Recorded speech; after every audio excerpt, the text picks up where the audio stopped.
Thanks for listening to Car Talk. You know, NPR has a great new way for you to get the news each morning, a podcast called Up First.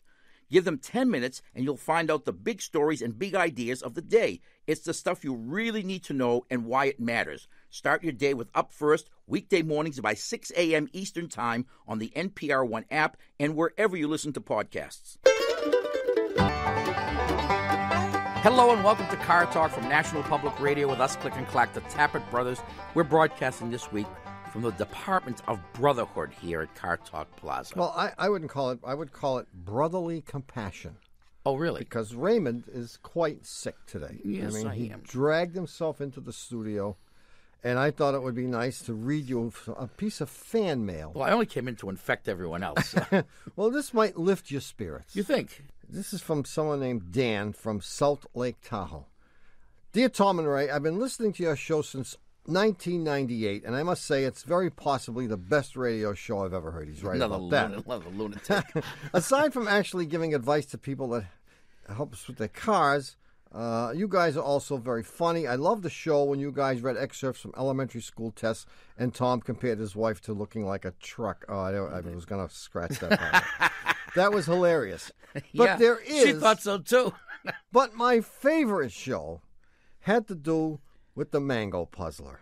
Oh, Ray might remember this one. The show aired a couple of shows after Ray gave the answer as you can't do it unless the answer is 2. And then that one guy wrote in explaining there were about 40 other answers. Yeah. During that show... 440, actually. During that show, someone played a tape of Ray saying his answer in sort of a godlike echo over and over. That is my all-time favorite episode of all time. I knew I didn't like this guy right from the get-go. I was laughing so hard that I was almost crying. I just wanted to compliment you guys on a great show. I love listening, blah, blah, blah, blah, blah, blah, blah, blah, blah, blah. Okay. So I just thought that you would like to be reminded of one of the great moments in Car Talk history. Oh, God. Well, anyway, if you have a question about your car or anything else, give us a call. The number is 888-CAR-TALK. That's 888-227-8255. Hello, you're on Car Talk. You can't do it unless the number is 2. Oh, how'd that sneak in? Come on, that's not nice. My brother's sick. Oh, God, it's going to be one of those days. He's sick. Play it again.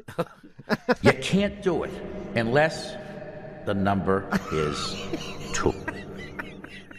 This sounds really ethereal, doesn't it? It does. Yeah, I mean, how'd they do that? Sounds like God Himself speaking down is speaking to us. Yeah. Oh, God. Okay, hello, you're on Car Talk. Hey, guys, this is Paula calling from Merrimack, New Hampshire. I sort of almost know where that is. Yeah. Is it north of where we are? North by northeast along the Merrimack River. Oh, of course, great. Of course. So Sure. what's up, Paula? Well, listen, I've got a Studley Ford Ranger XLT 4-cylinder. Yeah. Yeah. It's 143,000 miles young. That's good. When I go to turn it over, sometimes it doesn't start. So I put my foot all the way on the gas pedal and just hold it down. And I turn the ignition key on and just hold that on. And then it does the strangest thing. It goes pop, pop, pop, pop, pop, pop, pop,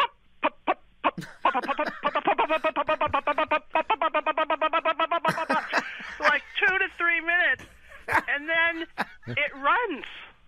You got a good battery if you can do that for 2 or 3 minutes. And then after the 2 or 3 minutes, the pops come closer together until finally Faster and faster, and then it boom. runs, and it runs well. Yep. Sure. So under what circumstances again does this happen? Obviously in the morning. Random. Well, this is the thing. It's really intermittent. It used to be that it wouldn't start when it rained. Aha! Then I put in love a it. new gas tank, and it stopped doing that. Oh, stop it. Come on. I'm telling you the truth. Did you change the air freshener too? Yeah, I rolled down the window. Well, why do you need a pickup truck? Oh, because it's my second car. Now, everyone in New Hampshire needs a pickup truck because in New Hampshire you pick stuff up. Yeah, right. We don't have trash pickup. Ah. Right. And you never know when you're going to run over a moose. And Yeah, if you do, and they want to bring it home. Why not? tell you I've picked up a little roadkill in my time. No, I'm sure you have. No, that's a compelling reason for having a pickup truck right there. You don't have to explain anything else. But here's what's happening. Okay. The problem that you had starting in the rain is still there.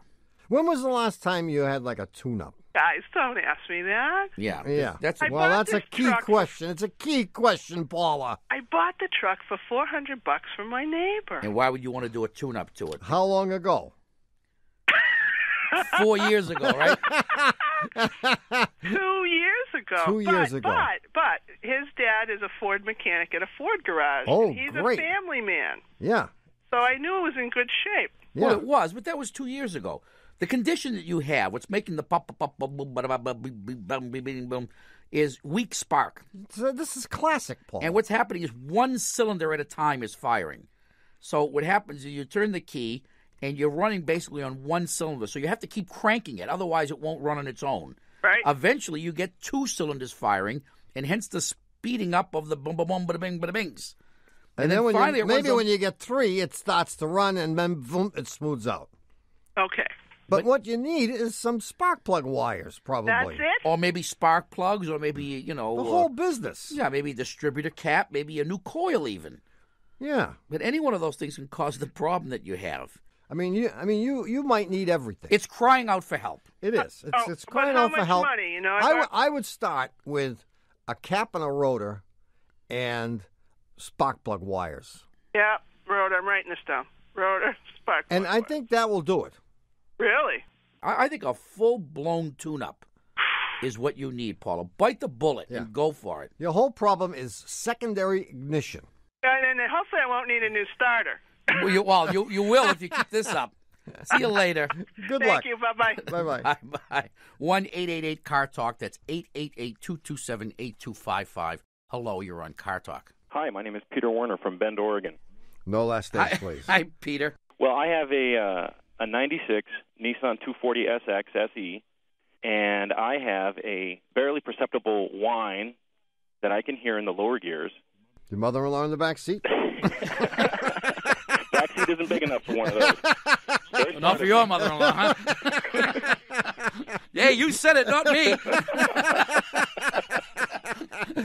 It's so easy to get into trouble, isn't it? I hope my wife doesn't hear this. Anyway, when I push the clutch in to change gears, it goes away. The whine goes away.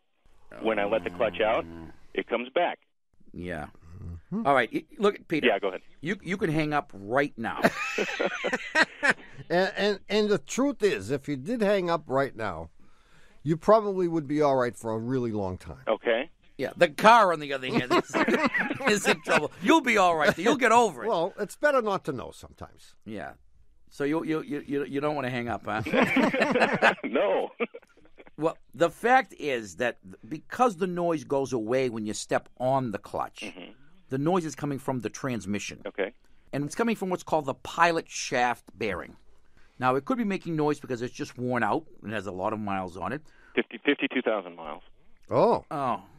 Well, That's not a lot of not miles. a lot of miles. Okay, so you can hang up now if you'd like. But if my mother-in-law You can hang up at any time during this Yeah, conversation. we won't be offended. But my mother-in-law has probably already heard this, so So you might as well go for it. Well, here's the worst case scenario. That the oil in the transmission leaked out, either through an axle seal or God knows what. And if that's the case and the thing ran for a long time with insufficient lubrication, then you could have damaged not just this bearing.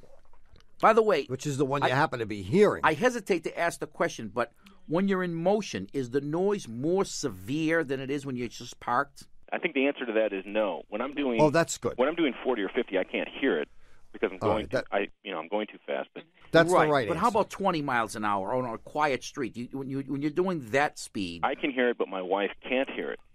can your mother-in-law hear it? Well, if that's the case, then you may be all right. And I would do the following. I would take it to your repair shop and ask them to check the transmission oil level. Okay. If it's full, I think I would just continue to drive it until the noise got to be horrendous. Okay. Yeah, that's what I meant was if you hung up in the beginning of the call, you'd probably be okay for a long time. All right.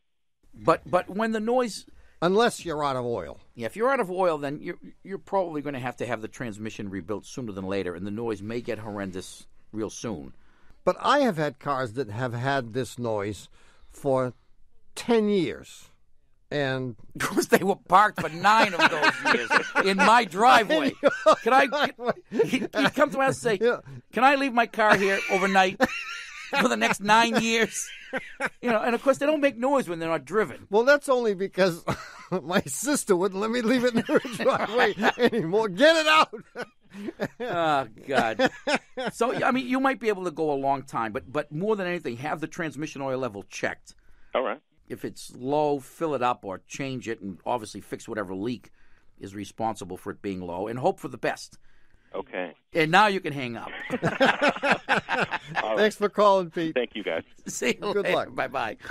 1-888. No, my sleek Black Beauty had that noise in it for 50,000 miles. Oh, yeah. Yeah, no, you can go a long time. It depends how fixated you get on. If you start obsessing about the noise. If the radio's not loud enough, you'll hear. That's the only thing you'll hear. That's why he can hear it at 20 miles an hour and his wife can't, because it isn't really there. He's making it up.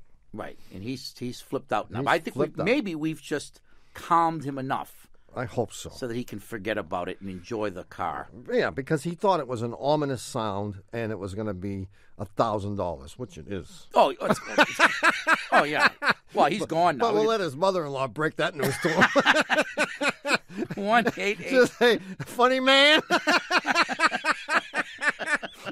I got your transmission, funny man. 1-888-car talk. That's 888-227-8255. Yeah. Tell everyone I can't get in the back seat. I'm Mr. Funny Man. Hello, you're on Car Talk. Hi, this is Denise, and I am from East Point, Michigan. Hi, Denise. Hi. East Point, Michigan. East Point, Michigan. Yeah. We got it. All right. I have a Dodge Monaco. It is my parents. They are giving it to me. I flew from Michigan to Texas and drove them home. And I'm sure the car's never been driven over 50 miles an hour, and so when I'm driving them home, I'm going much faster. Because you're anxious to get rid of them. Hello. You got the news. Now, they are darlings, but it was a long trip. Yes. You didn't know it was 8,000 miles from Michigan to Texas. In slow motion. So wait, let me get this straight. You went to Texas to get the car and you drove it back to Michigan? With my parents in it. Why? Yes. And they're going to fly back to Texas. Well, this is all up in the air right now. Or they're moving in with you. We are going into life changes here, and we're not quite where this is all going to head. Oh, so they're staying with you at the moment? No, they have a home near Flint, Michigan. Oh. Okay. So I drove them there. But on the first day and the last day of this trip, and I am going much faster than 50, the car starts making a moose call. From below, it seemed below the driver's seat, but outside. It is a howl. And louder. Oh, my. So, Really? Of course, my sweet mother said, well, we better not go over 60 miles an hour. I just talked louder. Yeah. And it happened again on the last day, which was the fourth day. But I came from both sides of the car. It was the fourth day, but it felt like the 12th day. You know so much. You know so much. This has really been an ordeal, huh, Denise? And it's... Would you care to lie down while you tell us about this? Well, it seems that on this first day and the fourth day, the wind was blowing a lot. Uh-huh. Yeah. What is going on with this car? Well, I have no idea at this point what it is, but I'm going to maybe this will give you some insight. I remember years ago I had a customer that came to the shop with a similar noise. In fact, at speeds above 40 miles an hour, the howling from the underside of this car was so annoying that he couldn't stand it. Right. And we assumed it was a wheel bearing or a transmission bearing or some such thing, or a bad differential gear. And finally, after like my 9th test drive, I remember I had the window, one of the driver's side window open, and I had my hand sticking out the window, touching the roof rack. Yeah. And all of a sudden, I realized the noise was coming from the roof rack. See, this is what I'm thinking, is there's something's catching this air. Well, the fact that you said it happened on very windy days is very encouraging. Okay. And you obviously don't have a roof rack on it. No. Yeah. And you said it sounded like it was coming from underneath. Or the outside of the car. It kind of seemed like it was from underneath me, but on the outside. But boy, well, it could easily be coming from a windshield leak. Yep. For example, or a weather strip, that's not seated properly. Okay. And that can make a terrible howling noise. I remember a few years ago, and Hondas. that's what this was howling. It was a howling. Hondas had a problem with wind noise coming from windshields that weren't seated correctly. And it would make that same kind of noise at 60 miles an hour. You'd get that woo, woo, woo, woo, woo, woo, woo, woo noise. Excellent. Woo, woo, woo. But you've got to take it to somebody who can drive it and say, oh, yeah, I know exactly what this is. I mean, you can try experimenting yourself. If you run into a brick wall, you can try getting a roll of duct tape and taping up the window, not the part that you look through. Right. But the where seam, it meets the body. Right. And see if you can change it. Okay. All right, I'll give it a try. And you can also try experimenting by opening one of the other windows, a crack, one of the door windows. And see if that eliminates it or makes it happen. Exactly. Excellent. Gentlemen, thank you. Denise, I wish you the best of luck in all your endeavors, including getting your parents back to Texas. Thank you. Bye. See you later. Bye-bye. Hey, look, before we give the answer to last week's puzzle, we have to take a short break so we can go to the Little Mechanics Room. We'll be right back. The Little Mechanics Room? I thought I had me a real good car. It ain't been washed, or repaired so far. I paid $20. I thought it was a fool. I should have saved my dough and bought me a mule. Well, I don't know why the car won't go.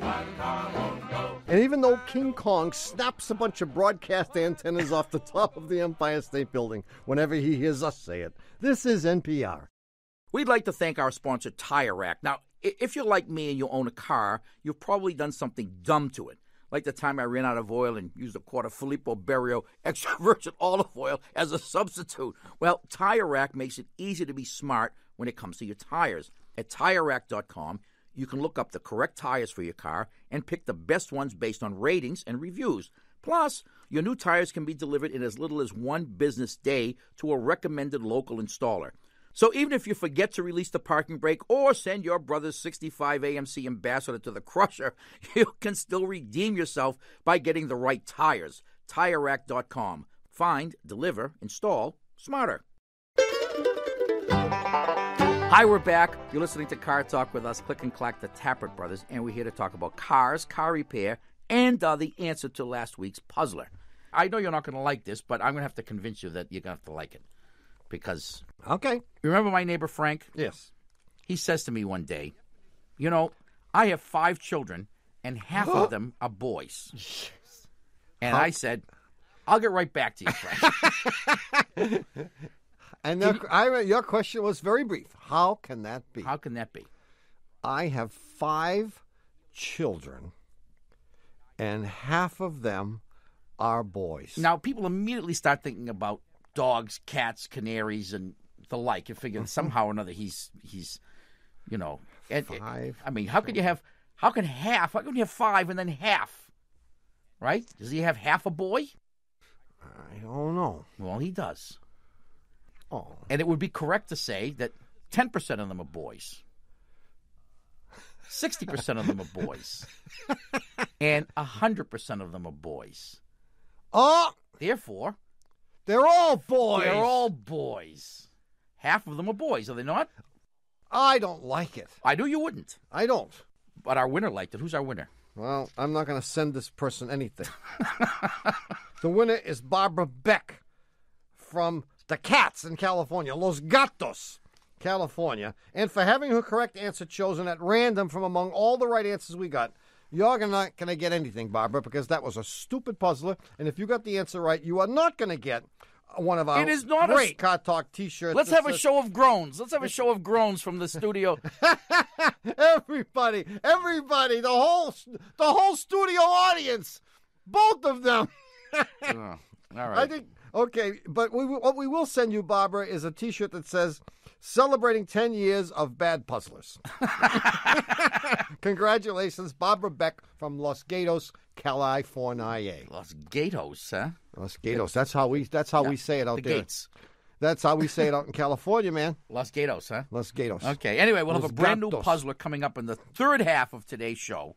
It is quasi-automotive. Huh. In the meantime, Yes, if you have a question about your car or anything else, give us a call.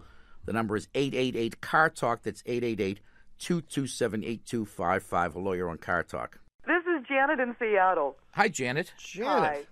What's that? Hi. I'm just repeating your name. I try to get a feel of all the callers so I can have that sixth or seventh sense working. Okay. Janet.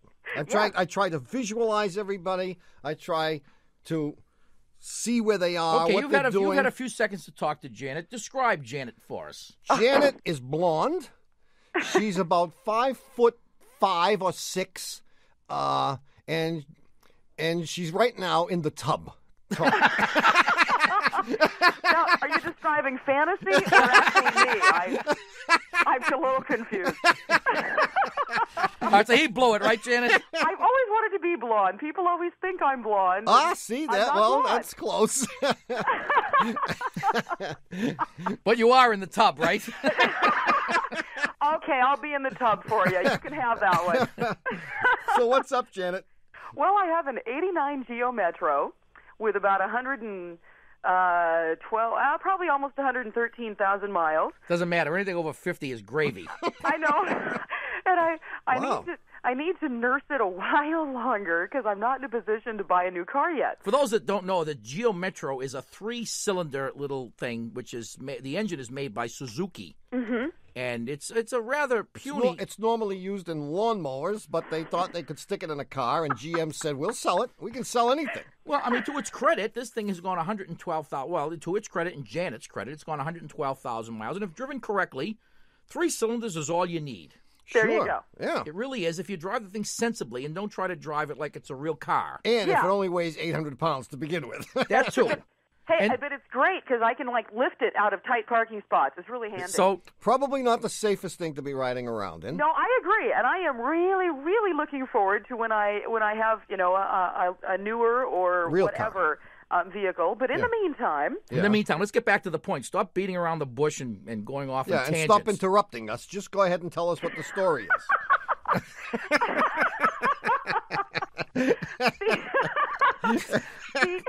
Janet, you haven't let us get a word in edgewise. I know I'm terrible that way. Oh my! Are you married, Janet? I am not. You're Are not? you offering? No. Well, I already have several wives, but I'm just thinking that someone with a laugh like yours could make someone very happy. Oh well, bless your heart. Boy.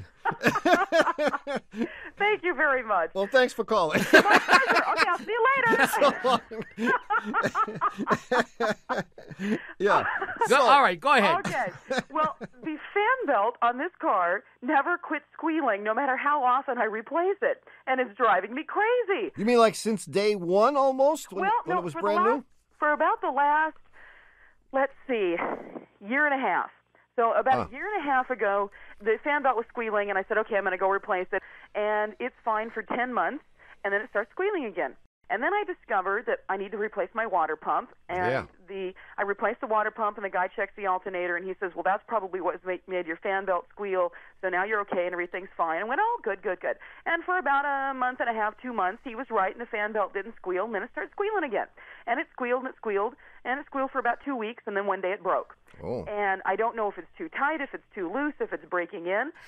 See, I mean, the first thing that comes to mind from your description is Go that for it, man. the belt is loose. No. It's loose. No, The belt Okay. is too... Now, I had written down... First thing I'd written down was misaligned pulleys. That's what I wrote down in my head. Blind pulley. Except Okay. that it did it before the water pump and the alternator were replaced. Okay. Well, was the alternator replaced? No, they tested just it and looked said at it was it. okay, but I didn't replace But it. you've never replaced it. Right. No. So it's the Could original it be that one. It's now going out? So the only thing that's been replaced, the only pulley that could be misaligned is the water pump, but it was doing it before the water pump failed. Yeah, but it was Correct. doing it because something else was wrong. The water pump was a red herring. Ah. Yeah? Where are those red herrings made? Manitoba? No, I mean, how can you dismiss misaligned pulleys? Because she's has had no reason to have a pulley replaced. During the course of this little story that she told us, you've had like 4 belts, 3. right? Yeah, in a year and a half. Sooner or later, what does it take? Do we need a telegram to tell us that it's not the belt? I would have someone check all the pulleys that this belt goes around, because one of them, I'm convinced there's something wrong with one of them. Well, And my brother isn't. I'll convince him in a minute. Hand me that baseball bat. I'm convinced that my brother, as usual, is wrong. And I think it is something as simple as having the belt too loose or the wrong belt on there. 4 times? 3 times. Well, the first one probably Or it's some foreign substance getting onto the belt that is causing it to slip, like oil. Ah, the new theory, the foreign substance theory. Yes. I like that. Yes, controlled substance. So would The controlled substance theory. Do you have any leaks? Well, you might have the valve cover may be leaking a little bit, for example. Okay. Or the front crankshaft seal may be leaking, and somehow or another you may be getting oil on the belt. I would take it to the shop. Okay. Have them look carefully to see if there's anything on the belt that shouldn't be on it. All right. And then before they do anything to it, ask them if the tension is correct. Okay. And when they tell you it's too loose, have them put a new belt on there, tension correctly. It should have a 1/2 inch deflection over its biggest span. Okay. They'll know. They'll Well, know maybe how they to won't know what to do. Maybe they've screwed it up 3 times already. They don't know how to tighten Did the same person put all the belts in? No. No. Yeah, see, Well, the belt theory is getting weaker and weaker as we speak. it's getting weaker and weaker. However, there is nothing else to account for Okay. this. I'm convinced. Except contamination. misaligned pulleys. So it's one of those 3 things. Okay. But put a new belt on every 6 months. It costs $6. Yeah, the car's not going to last 6 months anyway. Yeah. Let it squeal. Turn the radio up. Oh, you didn't get a radio, eh? No, you're right. I didn't get a radio, but I had one put in. Yeah, that was a mistake, wasn't it? No. How else would I hear you guys? Oh, That's what we said. That was a that mistake. was a mistake, wasn't it? Good luck, Janet. Thank Thanks you. for calling. Bye. What a bubbly personality. Yes. Wow. Yes. That's good. 1-888-CAR Talk or 1-888-227-8255. Hello, you're on Car Talk. Hello. Yeah, who's this? My name's Steve. Hey, Steve. Hi, Where are you Steve. calling from? Well, I'm calling from Bad Homburg, Germany. Really? Deutschland, yeah. You didn't call the 800 number, I hope. Oh. Yeah, well, let's be brief, okay? Yeah, the meter's Oh, yeah, running. because Steve's paying for the call. Yeah. So what brings you to us, Steve? Well, I find myself, I've got a Mercury Tracer wagon. Yeah. And I find myself driving really fast, you know. It's true what they say about the Autobahns. There's really no speed limit. Yeah. And so my question is, am I doing any damage to my car by driving at sustained speeds of 85, 90, 95 miles an hour? Well, of course. I mean, it doesn't take a rocket scientist to figure that out. Steve may be a rocket scientist. Are you a rocket Oh, no, scientist? no, I'm not a rocket scientist, not by a long shot. But you see, even going 85 or 90 miles an hour, there are Beamers and Mercedes, and once in a while an Opel, I don't know, crazy Opels or a Fiat, that goes by and leaves me in the dust. Sure. Well, don't forget, there are cars with powerful engines that can certainly do 100 miles an hour all day long. Yours isn't one of them. That's true. Yeah. And the disadvantage of going at high speed like that is that you're making the engine work very hard and run hot. Okay. And you're shortening its life. Yeah. If the engine had more than enough power to do this, then you wouldn't be making it run hot. I mean, take the human analogy. If I ask you to walk down the street at 3 or 4 miles an hour, you can handle that. Sure. But if I tell you to run 26 miles, like some morons that do it in a marathon, by the end of a few miles, you'd be dead. I would be, yes, that's right. Sure, because you're trying to push beyond the limits of the mechanics of the body. Okay. So you're killing the car. But what do you care? It's only a tracer. That's right. I'm gonna trade it in anyway. Yeah, drive by and sell it to some unsuspecting Frenchman before you come back. They deserve everything they get. On the other hand, if you feel that you have to drive at this speed because you're endangering yourself by You have to. Well, by not driving. there's a matter of going with the flow. Sure. Yeah, What are you doing in Germany anyway? Oh, I'm freeloading off my wife. My wife works for the U.S. Army. No kidding. What does she do? What does she do? She's an accountant. She's an accountant. Yeah. Really? Yeah, they have money too, you know. So I mean, she's a civilian. Yeah, she's a civilian employee for the Army. Oh, so you're just along for the ride, like I'm you just said. along. Yeah, you know, it's see Europe, see the world. Well, that's true. How do you find the drivers in Germany? They're very. They follow the rules. They probably follow all the rules. They've learned to follow the rules. What is it, the KGB, the stormtroopers who taught them that? Yeah. Well, it does make it a little safer to drive at those really fast speeds. Yeah. Well, yeah. Probably, If you're probably. going to drive at ridiculous speeds, you really do have to obey the rules. Yeah. So I mean, if I had the choice of Americans driving at whatever speed they wanted and following the rules, all the rules, versus not following the rules as we currently do and have speed limits, I would definitely choose the high speed and the rules. Oh yeah. But they are nuts driving 120 miles an hour. Well, it gets rid of the ones that don't obey the rules. That's right. The bad drivers are quickly eliminated. You know, it's kind of Darwinian. Yeah, I'd stay home, Steve. Hey, Steve, thanks very much for calling us. Oh, all right. See you, Steve. Bye-bye. Thanks a lot. Bye. 1-888-CAR-TALK or 1-888-227-8255. Hello, you're on Car Talk. This is Paula calling from St. Paul. Paula from St. Paula. Paula, Minnesota. Yeah. How are you? Oh, I'm fine. How are you guys doing? Not bad. And yourself? Well, how are you, Paula? Oh, I'm good. Good. Oh, good. fine. Now it's your turn. What's on your mind? Well, I have a question for you. Yeah. I'm driving an 89 Volkswagen Fox, and I know you guys hate Volkswagen. No, we do not hate Volkswagens. I still have a question. I was driving down the street about a month ago, and somebody cut in front of me, so I honked my horn, and I got a big surprise because I had a strange sound that was coming from kind of in front of the passenger seat, up where the motor is, kind of. And it kind of went, Oh. Yeah. And I felt like a vibration also. I'm sure of that. And did the horn blow?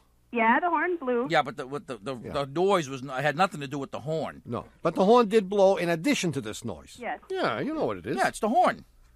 It's the horn. Yeah, the horn is coming loose. The horn is the horn. You know what the horn looks like? Looks like a horn, and it has a strap on it that is about a half an inch wide and about 3 inches long. And that strap is attached at one end to the horn, fortunately. Otherwise, it wouldn't be holding the horn to anything. And at the other end, it's attached to the body of the car. And what's happening is the bolt that holds it to the body is coming loose. Okay. So then not only are you getting the vibration of the horn, but yet that strap is also vibrating against the body, and you're getting that sound. I don't agree. That's exactly what I'll do it again. That the noise? That's exactly the noise. It's coming from the wrong place. No, that's what the horn is. On the right? Yeah, right front. You sure it's not the horn relay? The horn relay is not chattering? Is above your left knee. No. My passenger's right knee. Yeah, the noise is yes. It sounds like it's coming from under the hood? Yeah. Yeah. Oh. Yeah. Then my brother's right. I know. Yeah, the horn relay happens to be located above your left knee in this car, and that's not where the noise is coming from. It's coming from exactly what I told you. Yeah, I take it back. I'm sorry. I made a mistake. I didn't hear what she said. I apologize. You're absolutely 100% right for a change. I'm sorry. That's it. That's all you have to have your mechanic tighten up that 13-millimeter bolt. Oh. You can do it yourself. Oh, good. Don't do it. You'll scrape your knuckles. So what? Have it done. Maybe you need it may be a new horn you need. It's possible the other end of it is loose, but there's something. It has to do with the mounting of the horn to the body. Right. The whole thing is vibrating. See you, Paula. All right, thanks. Thanks Good for your luck. call. Bye-bye. Gee, that was easy. Thanks. Why can't they all be that easy? Let's answer questions about horns, brakes, and mufflers. We can become horn specialists. It's not as good as the place in Cambridge that says we specialize in all cars, foreign and domestic. Okay, look, we have to pause right now and take a break. That's good because I spilled orange soda 2 calls ago, and if I don't get up now, this chair is going to be permanently caramelized to my butt. We'll be right back. No key is a good key. Volcano wherever I go. I got gloves in my compartment. My gas tank run on low. I got a front seat by the wheel. some pillows and a radio, with the backseat right behind you. Just a kick, make the driver go. I'm gonna polish my car, gonna drive all night. Don't need no brakes, never use my lights. Don't need no tires for traction. I got carbon vapors, yeah. And even though Hannibal Lecter pops a Zantac whenever he hears us say it, this is NPR. Support for the Car Talk podcast comes from Harry's, the razor company started by two best friends who believe a great shave shouldn't cost a fortune. Harry's makes high-quality razor blades and sells them online for half the price of the leading brand. And Harry's is so confident in the quality of their blades, they'll send you a 5-blade razor and shave gel for free. Just pay for shipping when you sign up. To redeem your free trial offer, go to harrys.com/cartalk. NPR is working with the Knight Foundation to better understand why listeners like you spend time with Car Talk and other podcasts. Please help us by completing a short, anonymous survey at npr.podcastingsurvey, all one word, .com. It takes less than 10 minutes, and you'll do us a huge favor, and it's anonymous, so nobody will know that you've been listening to Car Talk. That's npr.podcastingsurvey.com. Thanks. Ha! We're back. You're listening to Car Talk with us, Click and Clack, the Tappert Brothers, and we're here to discuss cars, car repair, and the new puzzle. I can hardly wait. Well, I got to tell you. This was quasi-automotive, you promised. Yeah, I know it is. And this email was sent by a fellow named John Whittier, and it was sent recently. Get out. Oh, I know what happened. The pile turned upside down. Evidently. Yeah. And he writes, this is the season for Cub Scouts all over the country to hold their Pine Wood Derby races. Oh, not another one of these. We got into a lot of trouble the last time we discussed this. I know, but go ahead. That's behind us now. Yeah. He adds parenthetically, like a number of cars I have owned, the Pinewood Derby cars only go downhill. Anyway, my two sons built their cars and wanted to compete against each other at home prior to the real race. I built a simple racetrack using materials I had on hand. I only had material to build a 1-lane track. Yeah. But not to worry. I had planned to run the cars individually and use a stopwatch to time each car. So son A would put his car at the top and let it go. I'd start the watch, right? And when it got across the finish line, boom, boom, boom. But when we attempted to hold races, I discovered that the cars traversed my very short track in such a short time that I could not start and stop the watch fast enough to accurately measure the times such that we could really determine which car was faster. Yeah. My younger son, who was 8 years old at the time, came up with a solution. Now, all we had was the two cars, obviously, the test track, which we know is kind of short, okay, the stopwatch, and the three of us, the two boys and myself. What solution did he come up with? To figure out which car is faster. Which car is faster. Now, if you think you know the answer, write it on a postcard. And this gets a prize for cleverness. If you think you know the answer, write it on a postcard or on the back of a $21 bill. Send it to Puzzler Tower, Car Talk Plaza, Box 3500, Harvard Square, Cambridge. Our Fair City. Matt 02238, or you can email your answer to us from cartalk.com. But right now, if you have a question about your car or anything else, give us a call. The number is 888-CAR-TALK. That's 888-822-78255. Hello, you're on Car Talk. Hi, this is Savannah from Warwick. Savannah? Savannah. Is there an H on the end of it? Yes, there is. From Warwick? Warwick, Mass. Who? Where the hell is that? It's on the Vermont-New Hampshire border. Gee, I was about to say Warwick, Rhode Island, and I was about to say... It's on the Vermont-New Hampshire border, so how does it get to be in Massachusetts? I don't know. It's right there. Is there a place where New Hampshire, Vermont, and Massachusetts meet? Of course, a confluence of continents here. It's kind of the center of the universe, you know? We know that, yes. Wow. In any event, Savannah. Yes. What's up? I have an 87 Plymouth Sundance. And I'm an art student, so I'm like really eccentric anyway. And I want to paint like big sunbursts on it and big flowers and paint poetry. And I want to use that like as a guide or a template to glue the rhinestones on. So eventually every square centimeter of this car is going to be glittering. I think this is a fabulous idea, you know. We had a guy that... I knew you would. we had a guy that worked for us many years ago, a guy by the name of Jerome. And he had an old jalopy that had a Landau roof. It was a complete vinyl roof. No. And I say had because over the years the sun and the elements had taken their toll on this thing, and it was all cracked and chipped. Yeah. So one day when we were all finished with work, Jerry's out in the parking lot, and he is stripping this off with a hatchet or something. I don't know, but he removes it, and I said, gee, what are you going to do now? It's really, not only is it really ugly, maybe even uglier than it was before you started, but you have bare metal roof exposed. He said, not to worry, you'll see tomorrow. Right. Oh, no. So he drove to Revere Beach that night. He did, and got himself many hundreds of pounds of sand, which he carefully sifted to get out the cigarette butts and the bottles and the beer cans and all the other stuff that might be in there. And then he applied a uniform layer of epoxy cement to the roof of the car, and applied the sand while standing on the roof. Did he fall through? It was beautiful. Oh, it was. Well, I've heard of something even better. Someone glued grass seed on it, and they had the grass growing off their car. No kidding. What do they call those little plants? Chia. Yeah, you have a chia roof. Terrarium, you know? Yeah. The only trouble that Jerry had was his gas mileage went from 10 miles to the gallon down to about 4. So what's your question anyway? I mean, we're having a lot of fun here, but we have no idea what your question is. Who says she has to have a question? She's just informing us.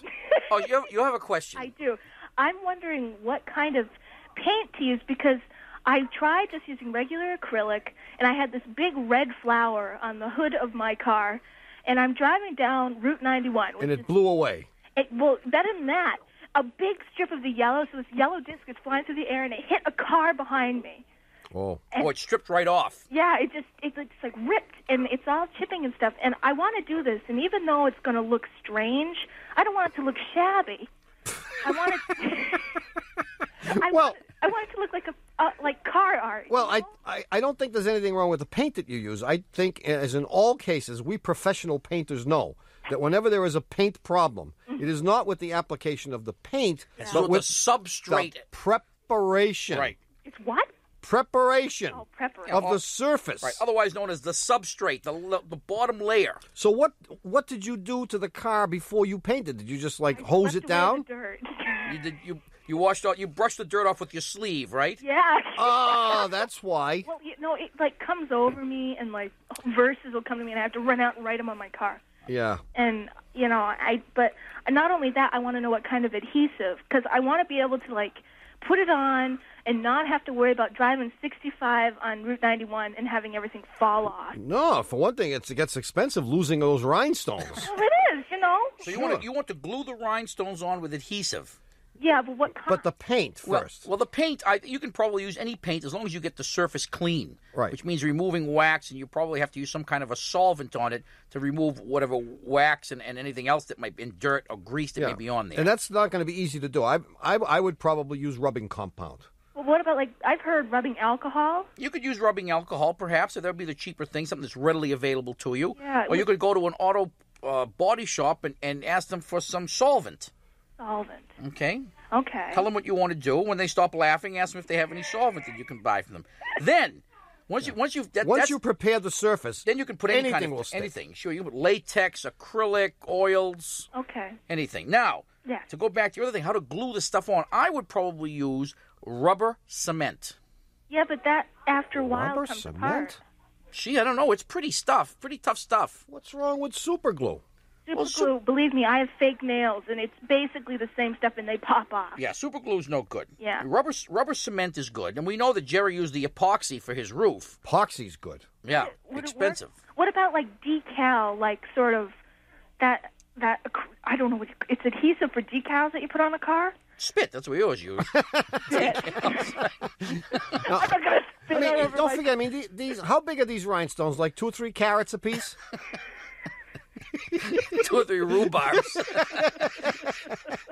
Oh, my God. I think the safest bet would be epoxy. Epoxy, okay. However, you've got to do some tests. I mean, weather strip adhesive, which is what they use on cars to glue things on, like weather stripping et al. Weather strip? Yeah, weather strip adhesive is a rubber cement. Oh. And you know how to use rubber cement? You've got to put it on both surfaces and let it dry, and then you slam them together. You're clearly going to have to do a little experimentation because I'm not sure that the rubber cement with the rhinestones is going to be strong enough. Well, that's the thing, and what I was wondering is, even if that's not, hey. How do we get ourselves involved in this? Oh, yeah. 2 reasonably intelligent people talking to Savannah about gluing rhinestones to her car. How did you get us into this? I have to say one thing, though. There is a little safety issue involved here because when you have an entire car covered in rhinestones, is it not going to be a little bit reflective? Well, I've already gone through that in my mind. I'm going to use such small ones that it's going to glitter rather than shine, because I've seen people who have put mirrors on their car, and that really is a hazard. Well, I don't want to be blind. If you considered sequins? Sequins, they fade. Too tacky. That's what I thought.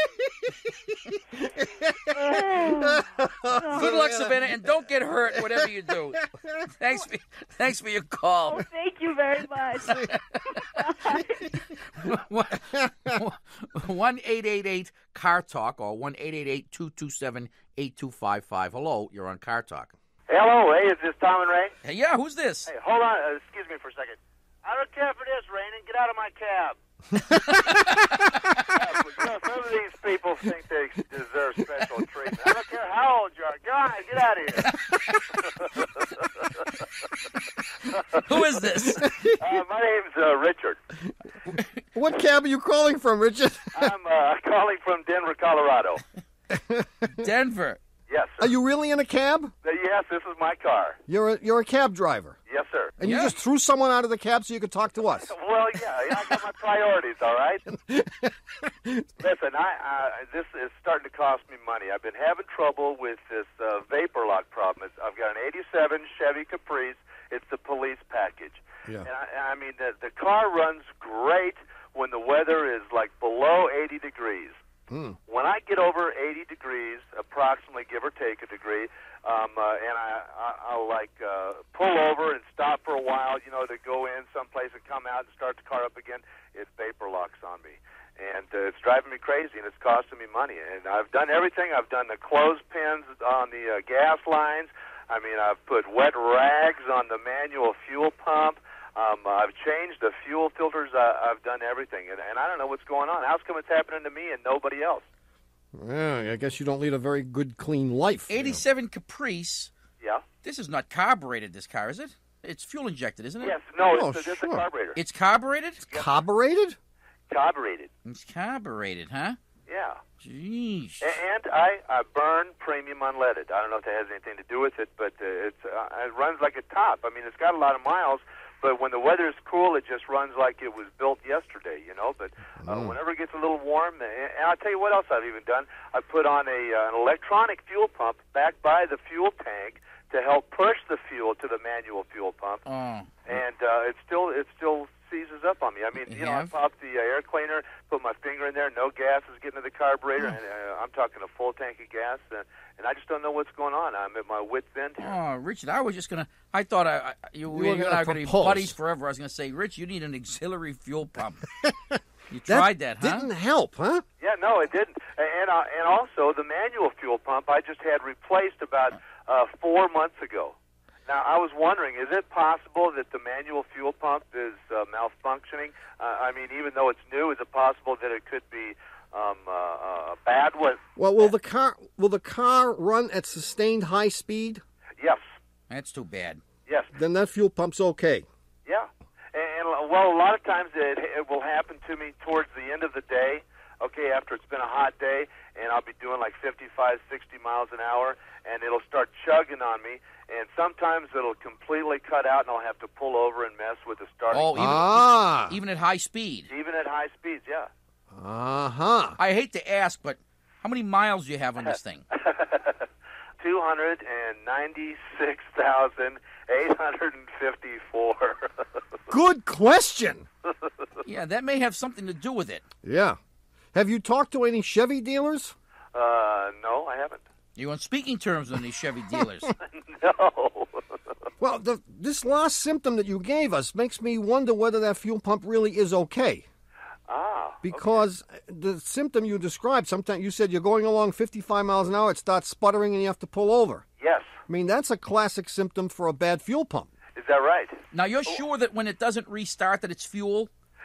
Yes. I mean, I'm not getting any fuel to the carburetor. I mean, I'll pump it from under the hood, and you can see the fuel squirting in from the accelerator pump. Yeah. And you don't see that. No, I'm not. Not at all. It's dry as a bone, as a matter of fact. If you were to squirt some carburetor cleaner in there, would it fire up and continue to run? Yeah, it would. I've done that before. I used that ether, the starting fluid. Oh, that's good for it. Yeah.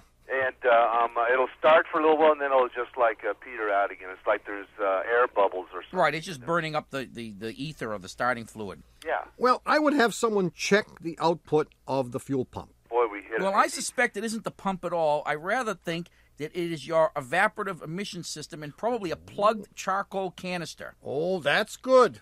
I like that. Okay, and this the charcoal filter you're talking about is under the hood, up by the carburetor. Yeah, it's on the fender. It's in the fender well, sort of. Okay, now if I were to tell my mechanic to do something about that, what would I do? Tell him to change it. Tell him to change the charcoal canister? Yeah, I mean, it hasn't been changed in 296 million miles. I mean, it's probably due. Okay. See you, Richard. Thanks for calling. Listen, you guys, thanks. You saved my life. All right, bye-bye. Adios. Get out of my cab. You sure he wasn't from New York? They said Denver. Well, it's happened again. You've wasted another perfectly good hour listening to Car Talk. Our esteemed producer is Doug the Subway Fugitive, not a slave to fashion, Bongo Boy, Frogman Berman. Our associate producers are David the Calves of Belleville Green and Catherine Frau Blucher Fenolosa. Our web lackey is Doug the Old Gray Mare, assisted by Connie Britchford. Our theme music is by David Dog Grisman. And our technical, spiritual, and menu advisor, just back from the Darjeeling, Dumpling, Jello Ring, Licorice String, and Chicken a la King, Spring Fling, and Wing Ding, is John Bugsy Lawler. Our public opinion pollster is Paul Murky of Murky Research, assisted by statistician Marjorie